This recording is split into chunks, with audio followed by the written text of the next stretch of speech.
अस्सलाम वालेकुम नाजरीन, मैं हूं तनवीर अहमद और आप देख रहे हैं YouTube channel head Marala. Punjab हुकूमत का मुख्तलिफ शहरों में मार्केटें शाम 6 बजे तक बंद करने का ऐलान कर दिया गया।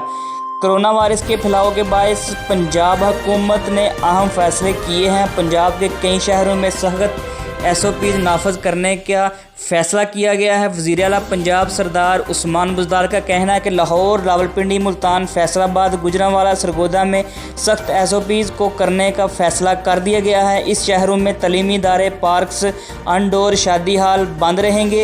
इन शहरों में मार्केटें शाम 6 बजे तक बंद रहेंगी। मज़ार, मेले, खेलों की सरगर्मियों पर 15 दिन तक पाबंदी लागू कर दी गई है। ज़ाब्ता कार हफ्ता इतवार को तकरीबन दरमियानी रात से 15 दिन तक लागू किए जाएंगे। वाज़िया रहे कि मुल्क भर में कोरोना केसेस की एक बार फिर इजाफा हो गया।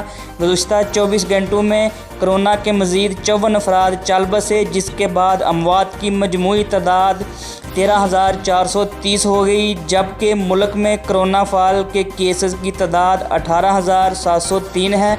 अब तक कोरोना के 6,158 केसेस रिपोर्ट हो चुके हैं। जी।